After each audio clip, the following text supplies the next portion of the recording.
మీకు దయ్యమై పట్టిండు, మీ ప్రాజెక్టును కాలగర్భంలో కలిపిండు. ఆయన ఉద్దేశం ఏందో దురుద్దేశం ఏందో నాకు తెలియదు. పేరు మార్చిండు, ఊరు మార్చిండు, అంచనాలు మార్చిండు. పేరు కాళేశ్వరమైంది, ఊరు ఇంకెక్కడికో పోయింది.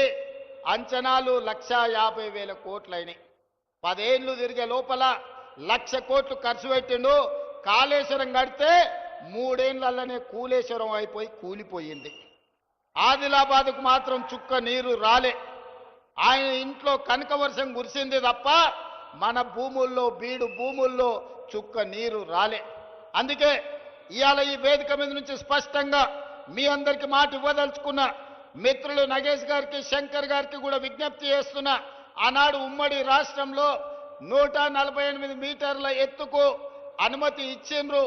కానీ ఆనాటి ప్రభుత్వం 152 మీటర్ల ఎత్తుకు అనుమతి ఇస్తే ఆదిలాబాద్లో పెద్ద ఎత్తున సాగునీరు అందించవచ్చని ప్రణాళికలు ఉన్నాయి.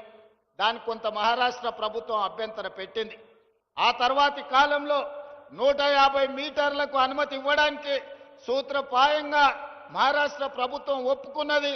కానీ తెలంగాణ ప్రభుత్వమే ఆనాడు పెడచెవిన పెట్టింది. తుమ్మిడేటి దగ్గర ఉండాల్సిన ప్రాజెక్టు తరలిపోయి చిన్న కాళేశ్వరం, మేడిగడ్డ, అన్నారం, సుందిళ్ల పేరు మీద ఎక్కడికో కిందికి తరలిపోయింది. కరీంనగర్ జిల్లాలో నిర్మాణం జరిగింది. అదైనా మంచిగా జరిగిందా అంటే 1,00,000 కోట్లు ఈరోజు గోదావరి పాలైపోయినాయి, గోదావరిలో కొట్టుకపోయినాయి. పాపం ఊరికే పోదు అన్నట్టు ఈరోజు ఎన్ని బాధలు పడుతుర్రో సూరు. సొమ్ము వచ్చిన తర్వాత సొంత పిల్లలే కత్తులతో పొడుచుకుంటారు.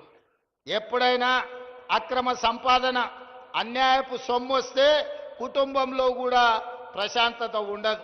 ఇవాళ కండ్లతో చూస్తున్నాం. బిడ్డో దిక్కు, కొడుకో దిక్కు, అల్లుడో దిక్కు, ఆయన శాతగాక ఎక్కడ వండుకున్నాడో మీరు అందరు చూస్తున్నారు. ప్రజల సొమ్ము తిన్నోడు ఎవడు బాగుపడడు. ఇవాళ ప్రజలకింత చేస్తే మనం ఏదన్నా దాంట్లో బుక్క తిన్నామంటే అర్థం ఉంది. కానీ ప్రజలందరినీ ఎండబెట్టి పండబెట్టి ఉన్నదంతా మనమే తింటే నాది నాదే నీది కూడా నాదే అన్నాడు చరిత్రలో ఎవ్వడు బాగుపడ్డాడు లేడు. ఇవాళ నడుస్తున్న చరిత్ర కూడా అదే. ఇవాళ పైసల పంచాయతీ తప్ప వాళ్ళ ఇంట్లో ఇంకో పంచాయతీ లేదు. అందుకే ఈరోజు 150 మీటర్ల ఎత్తున ప్రాణహిత చేవెళ్ల తుమ్మిడియేటి దగ్గర ప్రాజెక్టు కట్టాలి అని మా సాగునీటి పారుదల శాఖ మంత్రి ఉత్తమ్ కుమార్ రెడ్డి గారికి ఆదేశాలు ఇవ్వడం జరిగింది. ప్రాజెక్టును అంచనా వేయడానికి నిన్న మొన్ననే టెండర్లు పిలిచినాం. దీనికి సంబంధించి తొందరలోనే ఆదిలాబాద్ జిల్లా వ్యవసాయ భూములకు మీ గోదావరి జలాలను తరలించి ప్రతి ఎకరాకు నీళ్లు ఇవ్వాలి అన్న లక్ష్యంతో తుమ్మిడియేటి దగ్గర ప్రాణహిత చేవెళ్ల ప్రాజెక్టును మళ్ళీ కడతాం. ప్రారంభోత్సవానికి, పనుల ప్రారంభోత్సవానికి తిరిగి నేను వస్తా అని తెలియజేస్తున్నా.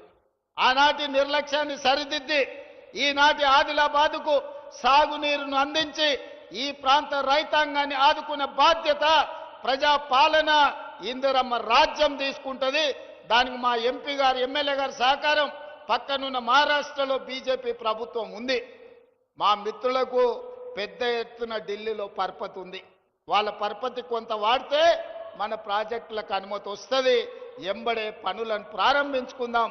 ఎంత ఖర్చైనా ప్రాణహిత చేవెళ్ల తుమ్మిడియేటి దగ్గర కట్టి ఆదిలాబాదు జిల్లాకు నీళ్ళిచ్చే బాధ్యత మన ప్రభుత్వం తీసుకుంటుంది. అదేవిధంగా సిమెంట్ కార్పొరేషన్ ఆఫ్ ఇండియా ఆధ్వర్యంలో ఉన్న సిమెంట్ కంపెనీ మూతబడ్డది. ఈ ప్రాంతంలో అపారమైన సున్నపు గనులు ఉన్నాయి. ఇక్కడ సిమెంట్ కంపెనీ పెడితే బ్రహ్మాండంగా నడుస్తుంది. కేంద్ర ప్రభుత్వంతో మాట్లాడి తొందరలోనే ప్రైవేట్ పెట్టుబడిదారులను తీసుకొచ్చి ఇక్కడ పెద్ద ఎత్తున సిమెంట్ కంపెనీని మళ్ళీ ప్రారంభింపజేసి ఈ ప్రాంతంలో ఉండే నిరుద్యోగ యువకులకు వేలాది మందికి ఉద్యోగ ఉపాధి అవకాశాలు కల్పించి వ్యాపార కేంద్రంగా ఆదిలాబాదును తీర్చిదిద్దే బాధ్యత మన ప్రభుత్వం తీసుకుంటుంది. మీకు సిమెంట్ పరిశ్రమను ప్రారంభించే విధంగా మన ప్రభుత్వం చర్యలు చేపడుతుంది. అదేవిధంగా విద్య, నేను మొదటి నుంచి కూడా నేను చెప్తున్నా, ఎక్కడైతే ఎడ్యుకేషన్, ఎక్కడైతే ఇరిగేషన్ ఉంటుందో, ఎక్కడైతే కమ్యూనికేషన్ ఉంటుందో ఆ ప్రాంతం అభివృద్ధి చెందుతుంది.